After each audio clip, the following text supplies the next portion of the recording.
한번 인사합시다. 주님의 이름으로 사랑합니다. 축복합니다.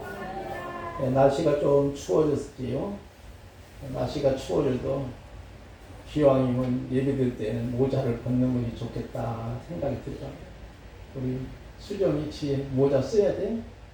예. 너무 춥가 보지? 예. 사실은 저도 강단에 있으면 발이 시려워요. 왜냐하면 여기로 보일러 안 들어가서 부주시면 발 정도 식을 정도로 좀 추운데 그래도 잘 견딥시다. 오늘은 주제가 세상 속의 제자의 삶. 따라합시다. 세상 속의 제자의 삶. 우리가 세상에서 어떻게 정말로 이 험악한 세상, 험난한 세상, 환난과 핍박이 많고 문제가 많은 세상에서 신의 한 수로 멋지게 살아가는 방법이 과연 무엇일까? 아마 이런 내용들이 같이 말씀을 통해서 나누기를 원합니다. 여러분 혹시 미국의 알래스카 땅을 구소련으로부터 얼마 주고 산지 아십니까? 잘 모르겠지요? 인터넷을 뒤져보면 잘 나오더라고요. 우리나라 돈으로 1627년에 80억 정도를 주고 샀답니다. 그런데 미국 사람들이 처음에 살 때는 굉장히 반대를 했답니다. 왜? 그 얼음덩어리, 그 땅을 필요 없는 땅, 쓸모없는 땅, 아무 가치 없는 땅을 왜 사느냐고 반대를 했는데, 그 당시 미국의 유명한 국무장관 월리엄 시워드라는 사람이 그것을 추진합니다. 그리고 이제 미국의 의회를 설득해서 이제는 사기로 작정했어요. 그리고 소련 대사를 자꾸 만나가지고 협의하고 과정에서 80억 우리나라 돈으로 그런 돈으로 이제 그 당시는 조금 가치가 있었겠지요. 그 돈으로 산 겁니다. 사고 난 후에 1627년에는 미국의 국기가 세워지게 되고 미국에서 가장 큰 땅덩어리 주가 되고 그 다음에는 이 땅에서 천연자원이 엄청 나와요. 그리고 원유, 우리가 석유, 요즘에 석유 파동이 조금 있을까 말까 하다가 했는데 여러분이 원유도 미국에서 25% 정도 나오고 그 다음에는 수산자원, 연어를 비롯해서 모든 바다에 수산자원이 풍부하기도 하고 더 나아가서는 미국 사람들이 우리 한번 빙산을 구경하러 가자. 그래가지고 관광객도 엄청나게 나와요. 뿐만 아니라 미국의 가장 군사적인 요충지로 이 알래스카 땅이 피고한 땅이에요. 어마어마한 그런 모습이지요. 처음에는 쓸모없는 땅이죠. 가치 없는 땅이죠. 얼음덩어리지만 지금은 엄청난 재산의 가치가 있는 미국의 가장 군사적인 요충지로 자리매김을 하는 모습을 보면서 바로 이것이 우리의 생각을 가져야 된다는 생각이죠. 우리가 때로는 힘들고 어렵고 내가 예수 믿는 것 때문에 고난당할 수도 있고 힘들 수도 있어요. 주일날 다른 사람과 같이 놀러도 가고 없고 맛있는 음식도 사 먹기도 하고. 그런데 이 추운 겨울에 주님 앞에 나오려고 하는 그 마음이 신의 한 수인 줄 분명히 믿습니다. 믿습니다. 오늘 18절 말씀 우선 보겠습니다. 제자들이 세상이 제자들을 미워하면 먼저 주님이 나를 미워한다는 이야기를 하는 거예요. 그러면서 이것이 비정상이 아니고 정상이라는 거예요. 요한일서 3장 13절 봅시다. 사람들이 세상이 너희를 미워하여도 이상 여기라겠어요? 여기지 말라고 말씀합니다. 이렇게 세상은 우리를 함정에 넣고 공격하고 압박합니다. 이렇게 세상이 미워한 이유는 우리와 출처가 다르기 때문이지요. 19절 말씀 볼까요? 너희가 세상에 속하였으면 세상이 자기 것을 사랑할 것이나 너희는 세상에 속한 자가 아니요 도리어 내가 너희를 세상에서 택하였기 때문에 세상이 너희를 어떻게 한다고? 미워하느니라 그랬잖아요. 이 말은 출처가 다르기 때문이에요. 그래서 생내적으로 원리나 체질이 맞지 않고, 즉 맞지 않는 옷을 입은 것처럼 영적으로 DNA가 틀리기 때문입니다. 그러므로 요한복음 3장 6절, 7절, 8절까지 보겠습니다. 육으로 난 것은 육이요 영으로 난 것은 영이니 내가 내게 거듭나야겠다는 말을 놀라게 여기지 말라. 바람이 힘으로 불매 내가 그 소리를 들어도 어디서 와서 어디로 가는지 알지 못하나니 성령으로 난 사람도 다 그러하니라. 이것은 니고데모와 예수님의 대화예요. 육으로 난 것은 육이라는 거예요. 영으로 난 건 영이니 내가 거듭나야겠다는 거예요. 바로 그들과 우리는, 세상과 우리는 출처가 다르고 그들은 육적으로 난 자지만 우리는 하나님께로 나는 자, 영으로 난 자인 줄 믿습니다. 그러기에 세상이 믿는 성도들을 이상하리만큼 미워를 하게 되는 거예요. 그러나 우리가 중요한 것은 영으로 난 자는요, 언젠가는 반드시 주님께 돌아오더라. 제가 어떤 청년으로부터 이야기를 들었는데, 자기가 몸이 좀 찌뿌도 하고, 여러 가지 만사가 막 귀찮고, 마음도 귀찮고 그러니까, 괴로워서 못 살겠다고 하는 우울증 증세를 나타내는 거예요. 그것을 옆집에 있는 장로님이 보시고, 청년, 내가 기도해 줄까? 전에 같으면 어림도 없는 말이죠. 아니, 내가 무슨 기도를 받아, 예수도 안 믿는데. 그런데 장로님이 기도해 줄까 하니까 그 청년이, 예. 그리고 기도를 받고 나서 나았다는 거예요. 그리고 나서 예수님을 참 믿게 되는 훌륭한 장년이 됐습니다. 어떤 청년은 또 여자친구로부터 차이고 나서 너무나도 마음이 쓸쓸하니까 그냥 저녁도 제대로 먹지도 않고 처벅처벅 걸어오는데 저녁 시간에 보니까 교회당에 붉은 십자가 딱 비춰지는 모습을 보는 거예요. 그리고 나서 이제 생각해, 나도 교회나 한번 가볼까? 그리고 나서 교회를 가게 된 거예요. 그리고 예수님을 믿고 나니까 장가도 잘 가고 지금은 또 훌륭한 직장 생활을 하며 교회 생활을 잘한다는 거예요. 왜 그럴까요? 바로 이것은 성령으로 난 사람, 이미 생명의 씨가 그 속을 들어가서 그를 하나님 앞으로 끌어내는 줄 믿습니다. 언젠가는 택한 백성을 끌어오게 합니다. 그러나 영이 안 맞으면 어떤 천하의 논리나 철학이나 설득으로도 또 수단과 방법을 동원해도 안 듣습니다. 왜 그럴까요?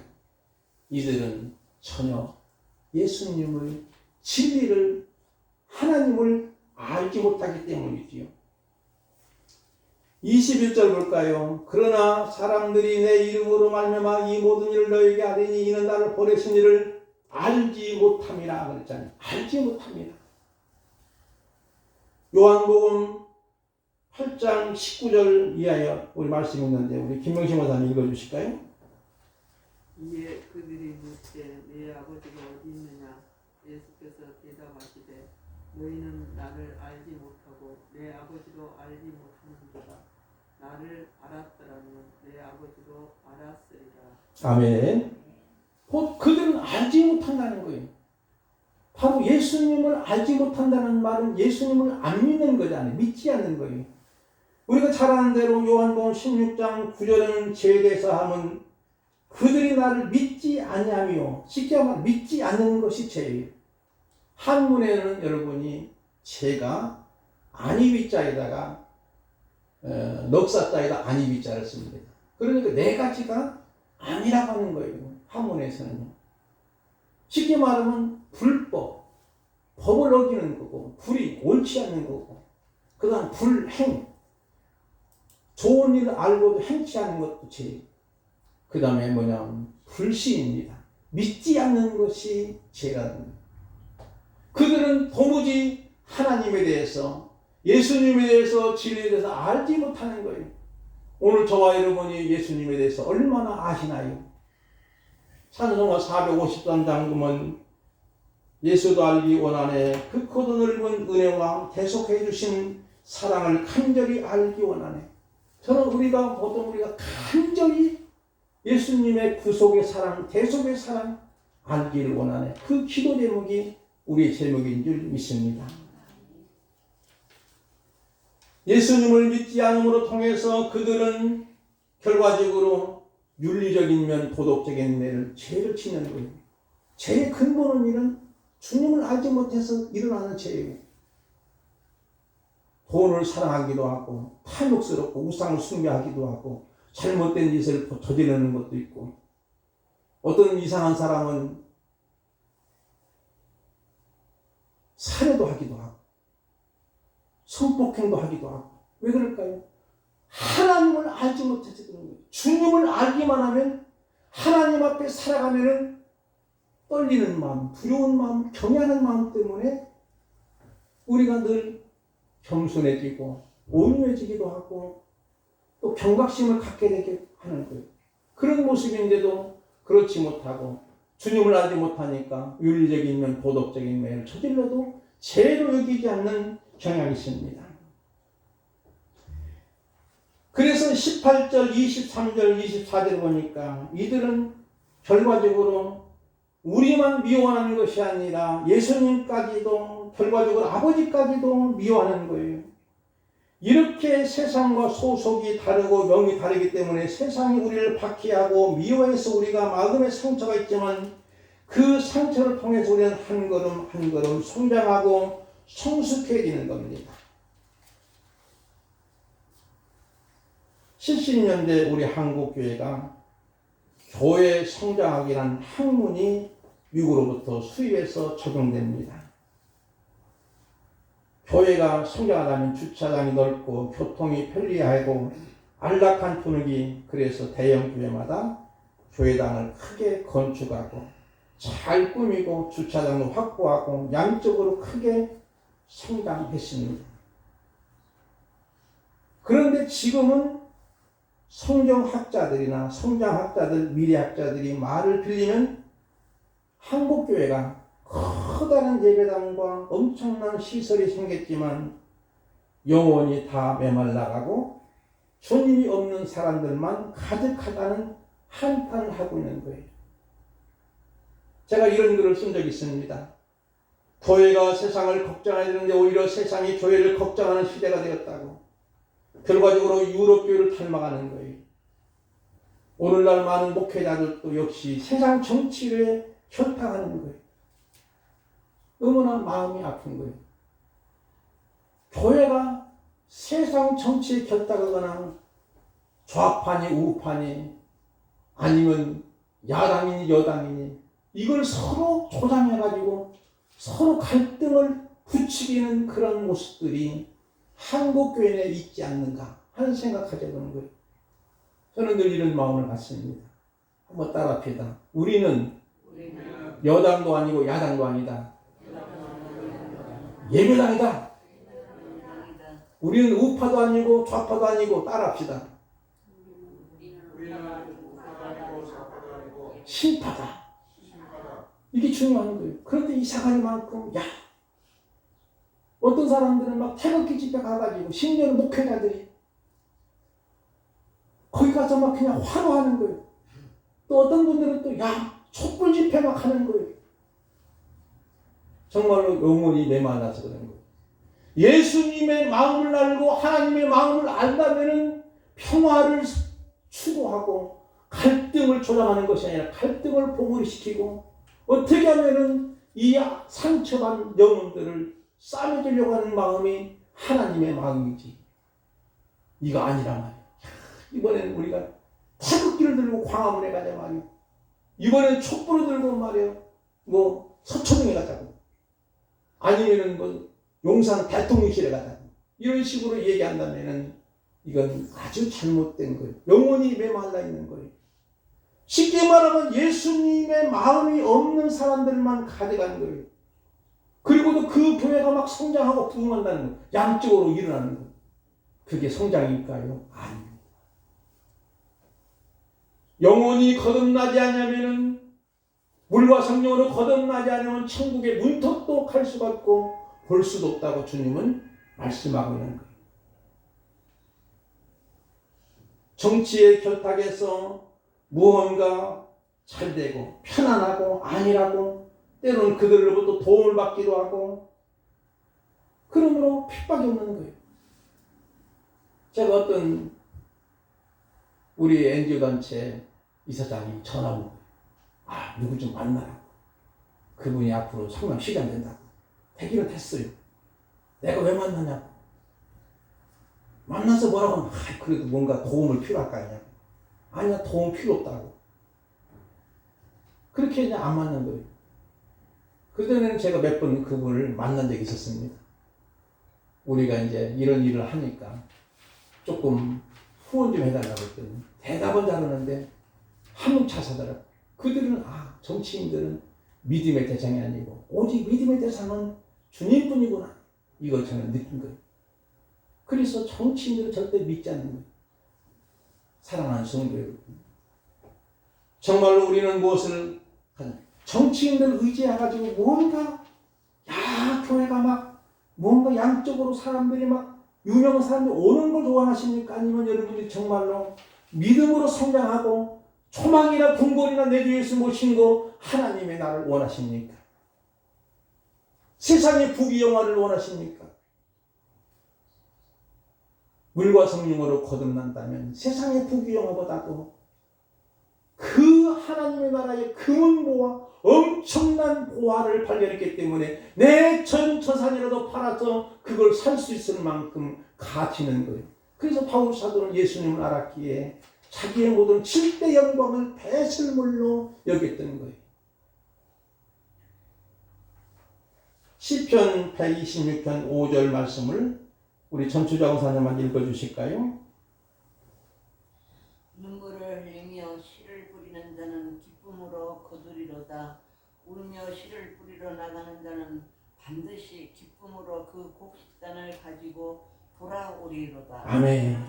눈물을 흘리는 거예요. 때로는 이 세상을 바라보면서 정말 우리가 박해받는 세상 속에서 우리가 살아갈 때 저 하나님의 나라 영광을 우리는 이미 맛보았고 이미 그 안에 들어갔기 때문에 주 아래에 있는 나에게 딴 것이 없는 거예요. 그러므로 때로는 눈물을 흘리며 세상을 보고 울고 기도하는 거예요. 예수님도 감람산에서 예루살렘을 보고 예루살렘아 예루살렘 암탉이 병아리를 못 얻기 내가 너희를 놓으려고 했지만 너희들이 원치 않았다. 예루살렘이 AD 70년에 망할 것을 아시고 주님은 통보하신 거예요.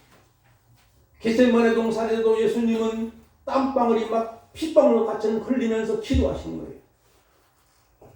여러분, 아무리 좋은 나물지라도 물이 떨어지면 죽습니다. 우리 권사님이 북한꽃을 아름다운 것을 하셨는데 제가 가끔 물을 주는 거예요. 화분에다가 이제 밑에다 물을 줘. 왜냐면 위에다 주면은 지금 여러분이 맥주 가는 거예요. 4주까지 가잖아요. 관리를 좀 하니까. 만약에 물을 안 주면 한 주간 못 가요. 이만큼 물이 소중합니다. 여러분의 습기가 중요한 거예요. 여러분의 눈물이 중요한 줄 믿습니다. 눈물로 기도하는 자는 망하는 법이 없는 줄 믿습니다. 사랑하는 성도 여러분, 이 말씀 받기에 부담되시나요? 세상이 미워하는 것은 당연합니다. 가짜가 진짜를 미워하고 어둠이 빛을 싫어하고 비진리가 진리를 미워하는 거예요. 진짜 성도라면 마태복음 5장 10절, 11절, 12절 말씀을 만져주시는 줄 믿습니다. 우리 김영서 장로님 좀 길으니까 읽어주시면 고맙겠습니다. 의를 위하여 박해를 받은 자는 복이 있나니 천국이 그들의 것이니라. 나로 말미암아 너희를 욕하고 박해하고 거짓으로 너희를 거슬러 모든 악한 말을 할 때에는 너희에게 복이 있나니 기뻐하고 즐거워하라. 하늘에서 너희의 상이 큼이라. 너희 전에 있던 선지자들이 또 이같이 박해하였느니라. 아멘. 이 말씀 속에서 보면은 박해를 받는 자는 복이 있다 했어요. 박해받는 자는 억울하다 이렇게만 표현하지 않았어요. 예수님은 박해를 받는 자는 왜? 예수님 때문에 박해를 받는 자는 복이 있다. 천국이 그들의 것임이고 나로 말미암아 너희를 욕하고 박해하고 거짓으로 너희를 거슬려 모든 악한 말할 때는 너희에게 또 복이 있나니 그랬잖아요. 우리하고는 도무지 안 맞는 것 같잖아요. 세상 원리와는 안 맞는 것 같잖아요. 그러면서 즐거워하고 기뻐라 안에서 너희 상이 큽니다. 너희 전에 있던 선지자도 이같이 박해하였다. 박해받았다는 거예요. 사랑하는 성도 여러분, 예수님 때문에 세상이 우리를 미워하는 것 비정상이 아니고 정상인 것을 알아야 됩니다. 그것이 중요한 거예요. 죄송하지만 여러분이 혹시 믿지 않는 가족들이 야 우리는 정말로 화목해 너무너무 화목하다니까 물론 나쁜 건 아니지만 그러나 예수 참 믿게 되면 안 믿는 가족들이 이상할 만큼 미워하는 거예요. 안 믿는 가족들이 미워하고 그래서 예수님은 내가 너희 집에 화평을 주러 왔느냐 바로 불을 지르러 왔다는 거예요. 그러므로 통해서 결과적으로 나중에 안 믿는 가족들이 내가 예수 참 믿음을 통해서 언젠가는 따라오는 역사들이 있게 되는 줄 믿습니다. 그게 바로 가족 보고만 줄 믿습니다. 그러므로 우리가 이 땅에서 환난 중에서도 즐거워할 수 있고 환난은 인내를 만들어내고 인내를 연다는 소망을 이룬 줄 압니다. 마침내 소망을 갖게 되는 거지요. 그러면 우리가 당하는 시련과 역경과 환난과 비크박과 박해가 공짜가 아니라는 거예요. 반드시 소망 중에 거하는 줄 믿습니다. 욥기 23장 10절 말씀 보겠습니다. 그러나 내가 가는 길을 그가 아시나니 그가 나를 단련하신 후에는 내가 천군같이 되어 나오리라. 바로 욥의 고백이지요. 욥이 엄청난 고난을 당합니다. 말할 수 없는 고난인데 저 같으면 1단계에서 쓰러졌을 거예요. 욥이 처음에는요 동방에 큰 부자였어요. 성경을 자세히 보니까는 욥이 얼마만큼 부자였느냐면요 빌살만이라는 사람이 280조 원을 가졌다지만 그것은 게임도 안 돼. 얼마나 부자였냐면 자기 땅만 밟고 사는 사람이에요. 우리 권사님 김학성 권사님 가깝지. 여기 오실 때 자기 땅만 밟고 오셨나요? 수없이 남의 땅을 밟고 오셨잖아요. 우리 김 권사님 제일 가까워요. 저보다 가까워. 그래도 앞에 있는 도로를 가자. 시 땅을 밟고 왔어요. 여러분이. 그런데 이 욥은 자기 땅만을 밟고 살았던 사람인데 그의 모든 전 재산이 하루아침에 날아가는 거예요. 그것뿐만 아니라 사탄이 그를 조종해서 그 몸에 악창이 걸리게 만들고 기와 땅을 깨트려 몸을 긁어도 시원치 않은 아토피병 그 이상의 악창이 걸려가지고 괴로워하는 거예요. 그런데도 하나님 원망하지 않는 욥의 모습 이렇게 고백하는 거예요. 나의 가는 길을 하나님이 하시나니 나를 단련하신 후에는 내가 순금같이 나오리라고 고백하는 거예요. 그 후로 욥이 나중에는 갑절의 복을 받는 놀라운 역사가 일어납니다. 욥이 갑절복 받지 않는 한 가지 딱 있어요. 뭘까요? 재산도 갑절 받고 자녀는 똑같이 10자녀 줬고 그 다음에 또 있어요. 마누라는 갑절 안 준 거예요. 여러분 여기 자식도 10자녀면 다시 준 거예요. 갑절 안 준 거예요. 그러나 재산만큼은 하나님이 그의 갑절로 복을 베풀어 주시는 그러한 모습을 보게 되는 겁니다. 사랑하는 성도 여러분, 오늘 우리는 여기에서 우리가 세상이 우리를 미워할 때 어떻게 사는 것이 가장 복된 삶일까? 신의 한 수의 삶일까? 오늘 본격적인 본론의 말씀입니다. 첫 번째는 보혜사 성령님을 통해서 그리스도를 증언하는 삶이지요. 26절과 27절 마지막 부분 말씀을 한번 볼까요? 제가 26절 여러분 27절 봅니다. 내가 아버지께로부터 너희에게 보낼 보혜사 고 아버지께로부터 나오시는 진리의 성령이 오실 때에 그가 나를 증언할 것이요. 너희도 처음부터 나와 함께 있었으므로 증언하리라. 아멘. 성령님이 나를 통해서 제자들을 통해서 증언하신다는 누구를? 예수님이 그리스도라는 것을 증언한다는 거예요. 야, 성령님이 뭐 이상한 말로 어떤 뭐 천국 방언으로 막 랄랄랄라 하면서 막 예수님이라는 것이 아니고 바로 저와 여러분을 통해서 예수님이 그리스도이십니다. 예수님이 구세주입니다. 예수님 우리를 위하여 십자가에 대적에 죽으셨습니다. 그분만을 믿어야만 구원받습니다. 이렇게 우리가 증거하라는 거예요. 그런 내용이에요. 그러므로 우리는 일상생활에서 제자들은 예수님을 그리스도로 증언합니다. 우리가 보통 일상생활이 얼마나 소중할까요? 간혹 많은 분들이 야 이번에 우리 단교순교 가자. 비행기표로 어느 정도 내가지고 또 필리핀도 가고 캄보디아도 가고 좀 미얀마도 가고 동남아시아도 가잖아요. 물론 나쁜 건 아니겠지. 청년들이 대부분 많이 갑니다. 근데 더 중요한 것은요. 일상생활에서 전도가 이루어지는 거예요. 일상생활을 어떻게 살아가느냐가 중요한 거예요. 대부분 많은 분들이 간증을 보면 내가 어떻게 예수님을 믿었다고 하는 간증을 하지만 어떻게 내가 지금까지 살아왔느냐고 하는 그 간증은 별로 없는 거예요. 사실은 내가 어떻게 믿음으로 살아온 간증이 더 소중합니다.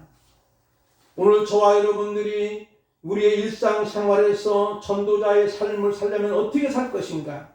일상생활에서 환난과 핍박 중에 어떻게 전도가 되는지를 찾아볼 수 있다면 요셉의 이야기를 통해서 배울 수가 있습니다. 창세기 37장 19절 20절 말씀을 보는데 우리 서옥자 원사님 한번 읽어주실까요? 서로 이르되 묶고는 자가 오는도다. 자 그를 죽여 한 구덩이에 던지고 우리가 말하기를 악한 짐승이 그를 잡아 보겠다 하자. 그의 꿈이 어떻게 되는지를 우리가 볼 것입니다 하는지라. 아멘. 요셉의 이야기를 말씀을 잠깐 드리겠습니다. 이제 이것이 결론적인 말씀인데 여러분이 요셉 하면 어떤 이미지가 딱 떠올라요? 요셉 하면은 우리 수정이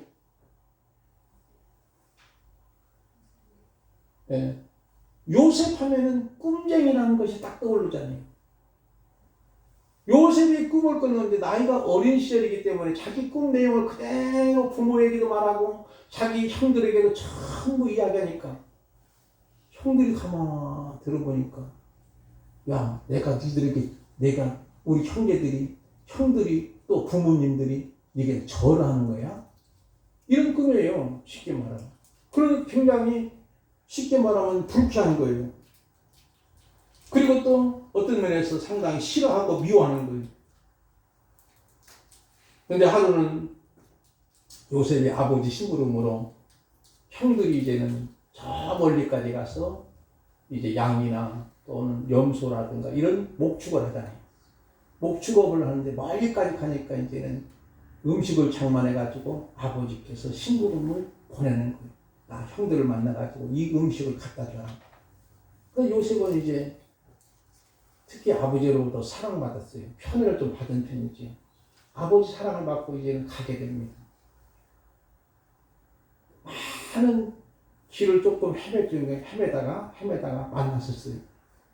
그리고 형들이 야, 너 먹는 거 가져왔네. 참 고맙다.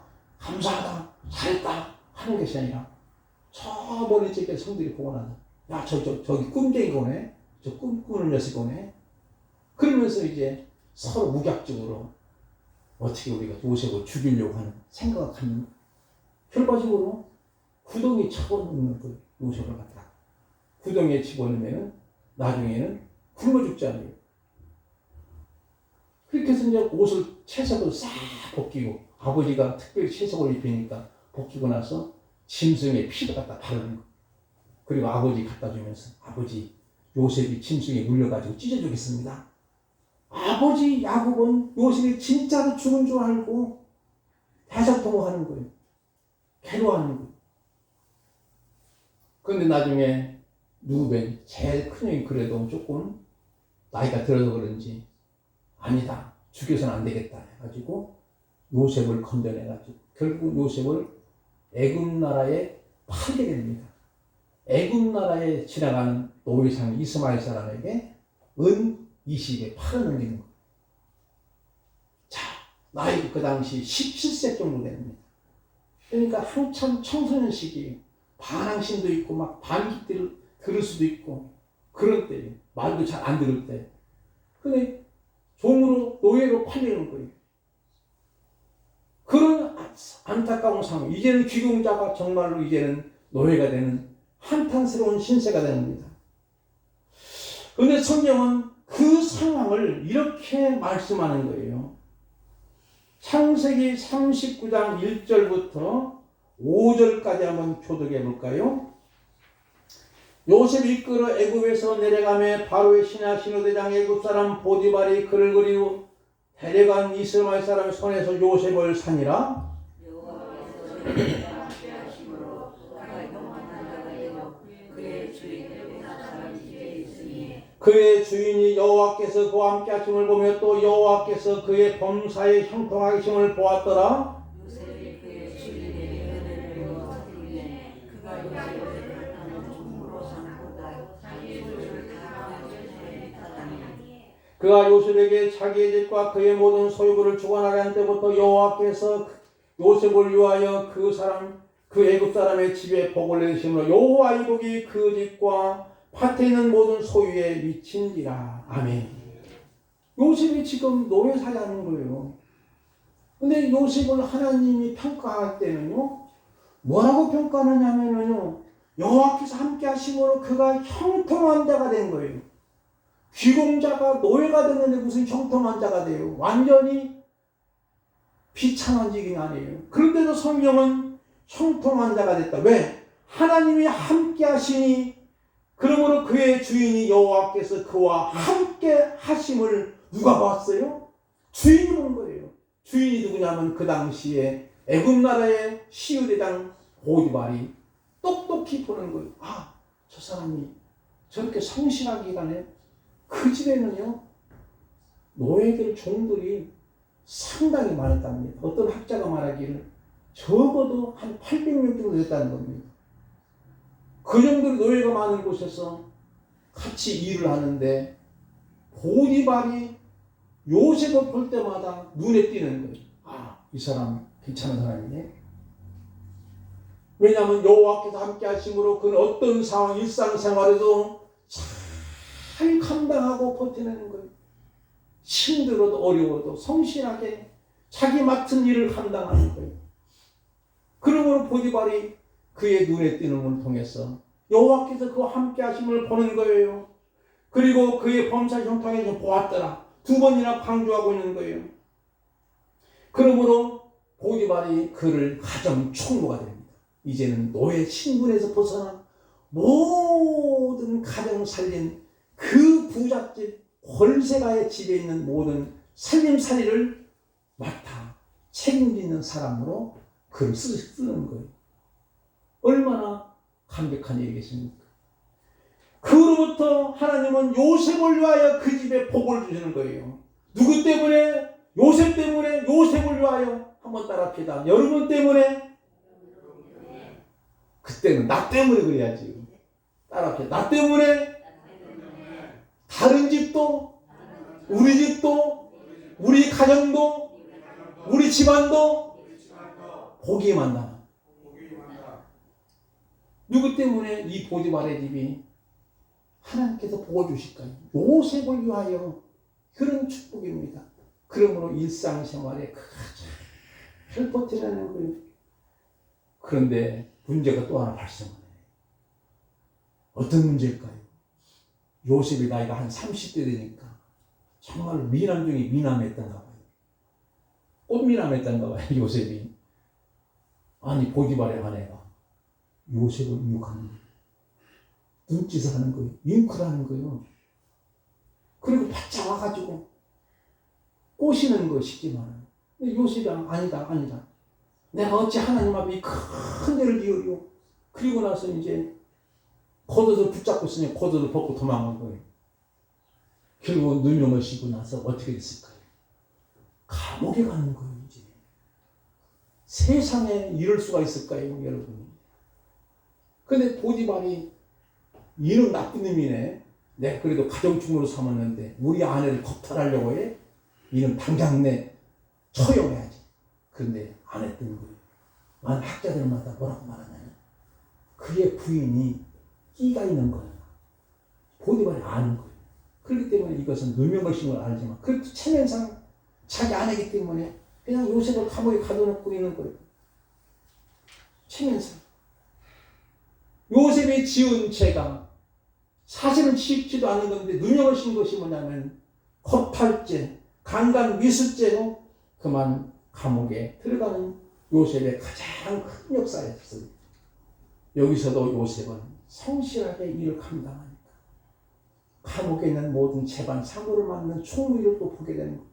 거기서 꿈을 꾸게 돼가지고 바로왕의 꿈을 해석해서 요셉이 결과적으로 애굽 나라의 총리가 되는 놀라운 역사, 반전의 역사, 역설적인 역사가 일어나는 모습을 보는 거예요.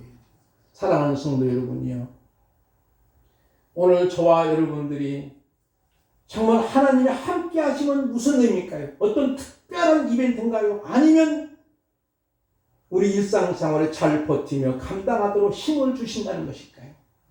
하나님이 나와 함께 하시는 것은 나의 일상생활에서 잘 감당하는 거예요. 또한 은혜는 뭘까요? 일상생활 내려놓는 것이 아닙니다. 조금 힘들다고 직장생활을 때려치는 것도 아니고 매일 압박감, 결과물을 내야 하고 그것을 못하면 책망을 받고, 그러나 은혜의 사람은 일상생활을 잘 감당하도록 보혜사 성령님이 힘을 주십니다. 그런 걸 통해서 저와 여러분의 삶이 안 믿는 사람들이 저 사람은 과연 크리스찬이구나, 저 사람이야말로 정말로 예수님을 믿는 사람이구나. 이러다 보면 우리의 동료들이, 우리의 가족들이, 우리 주변의 지인들이 저와 여러분 때문에 예수님을 믿게 되는 줄 믿습니다. 우리가 환난을 당하고 시련이 있더라도 잘 감당하기 원합니다. 이런 말씀 있잖아요. 요한복음 16장 34절 말씀을 함께 보고 말씀을 맺을까 합니다. 이것을 너에게 이르는 것은 너희로 내 안에서 평안을 누리게 아니라 세상에서는 너희가 환난을 당하나 담대하라, 내가 세상을 이겼다. 여기 담대하라는 이 말은요, 학자들이 이렇게 말하더라고요. 주님을 붙잡는 거라는 거예요. 그냥 마음으로 막 담대하는 그런 것이 아니고 주님을 붙잡으면, 세상을 이기신 주님을 붙잡으면 문제는 해결된다는 거예요. 저와 여러분이 어려운 시대 속에 살아갑니다. 그러면 우리가 믿음 생활을 잘 감당하려면 처음에는 환난과 박해가, 핍박이 있을 수 있고 우리를 세상이 미워할 수 있습니다.